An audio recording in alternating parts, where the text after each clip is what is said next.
अभी मैं आपको बता रही थी जैसलमेर का वो स्कूल जिसका नाम है Swami Vivekananda government model school, government school जो है, मैं आपको बता रही थी रिंकू गोदारा जहाँ जो वहाँ की वार्डन थी उसको निकाल दिया गया रात को 12 बजे ताकि बच्चियाँ भी विरोध ना कर सके। इतना प्रेम रिंकू गोदारा से वो करती थी क्योंकि वार्डन उनकी सुनती थी। पर जब पता चला बच्चियों को कि रात को 12 बजे ही मैम को वहाँ से रफा दफा कर दिया गया ताकि बच्चे चिल्लाएं ना, किसी को पता ना चले। अभी रिंकू मैम मेरे साथ हैं, इससे ज़्यादा क्या फैक्ट्स आप सुनेंगे सर जी। ये रिंकू मैम है जो मेरे साथ इस समय वीडियो कॉलिंग पर जुड़ गई हैं। आप सुनिएगा कि मैडम क्या कहेंगी, मैं आपको दिखाती भी रहूँगी। मैम बोलिए, क्योंकि बच्चों का पता नहीं लोग सुने या नहीं क्योंकि उनका चेहरा दिखाई नहीं दिया। आप एक बार बोलिए क्या बोलना चाहेंगी स्कूल के बारे में। जी मैम, मैं नेताजी सुभाष चंद्र बालिका छात्रावास फतेहगढ़ जैसलमेर में वार्डन पद पर हूँ। मेरी वहाँ पे ज्वाइनिंग हुई, उसके बाद में जो प्रधानाचार्य और पूर्व वार्डन थी उनके द्वारा मुझे कोई रिकॉर्ड नहीं दिया गया। रुकिए और जरा ध्यान से सुनिए। क्या आप हमारी इन खबरों से अपने व्यापार को भी बढ़ाना चाहते हैं? तो आप भी खबरों के दौरान इस तरह के एलिमेंट्स पर अपना विज्ञापन दे सकते हैं या फिर ऐसे खबर के 1 मिनट बाद अपना पूरा विज्ञापन डलवाएं जो कि 8 लाख से ज्यादा सब्सक्राइबर्स और फॉलोअर्स वाले द फैक्ट इंडिया चैनल्स और पेजेस से राजस्थान के कोने कोने में पहुंचेगा और इससे आपका व्यापार। और उसके बाद में जब मैंने धीरे धीरे इस चीज की जांच की तो मेरी जानकारी में है कि पिछले 3 साल से बहुत बड़ा वित्तीय घोटाला किया जा रहा है। और इस साल भी मेरे साथ भी इस तरीके की डील की गई कि 50-50 या 10% पे, तो मैंने इस चीज के लिए हाँ नहीं भरी।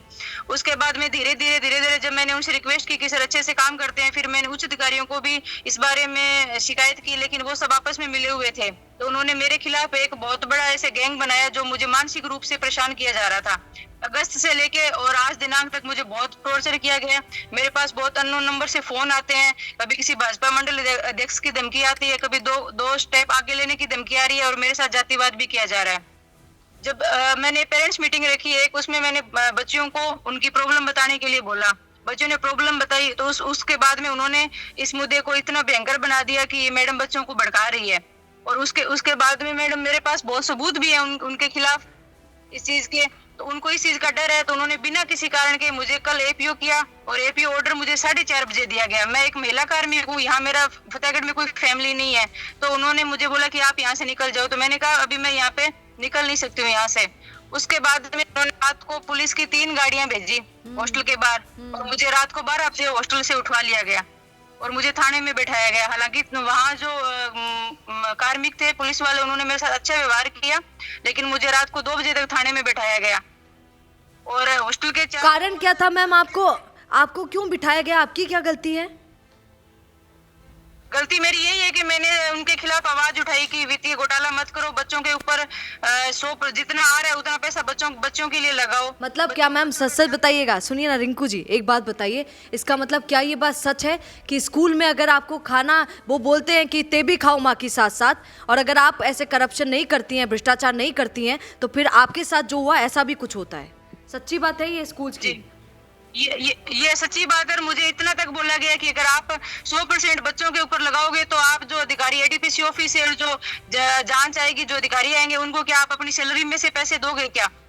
ये चीज भी मुझे बोली गई है। और इधर उधर से मेरे जानकारों से बार बार मुझे फोन करवा के और समझौता करने की बात की जा रही है। और जब मैंने इस चीज के लिए मना कर दिया तो मुझे बहुत ज्यादा टॉर्चर किया जा रहा है। जब मैं स्कूल के लिए निकलती हूँ तो पीछे पीछे मेरे जेंट्स भेजे जा रहे हैं, मेरे हर चीज पे ध्यान रखा जा रहा है और मेरे ऊपर मतलब मेरे चरित्र पे भी उन्होंने बहुत बड़ा लांछन लगाया है।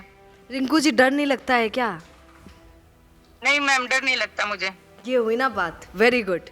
ये होता है सच। सुन लिया है आपने? मैं बार बार बोलती हूँ आज की नारी सब पर भारी।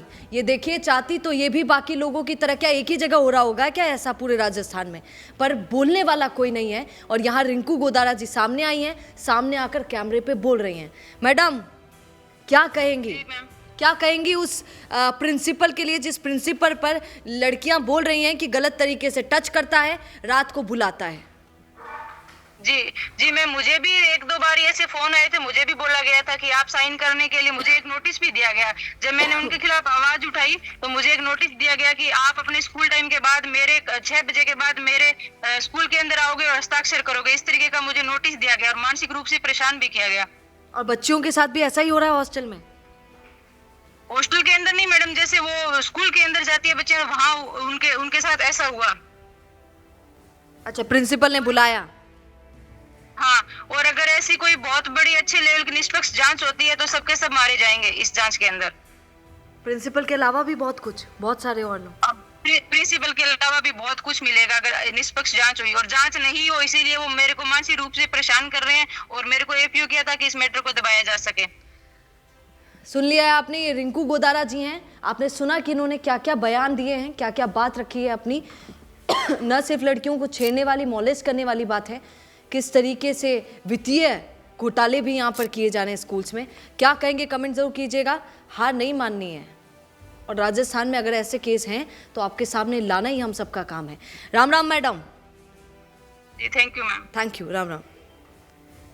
क्या कहेंगे बताइएगा जरूर। नमस्कार। बिजनेस अच्छा हो सकता है, लेकिन अगर नाम नहीं दिखा तो पहचान कैसे बनेगी? अब टेंशन छोड़िए, द फैक्ट इंडिया आपके बिजनेस को देगा वो पहचान जो पूरे राजस्थान में हर किसी तक पहुंचे। न्यूज चैनल पर विज्ञापन, पॉडकास्ट और प्रमोशन के जरिए आप सीधे 5 लाख सब्सक्राइबर और 10 करोड़ से ज्यादा व्यूज तक अपनी पहुंच बना सकते हैं। तो देर किस बात की, आज ही द फैक्ट इंडिया से जुड़िए और अपने बिजनेस को बनाइए हर घर का नाम।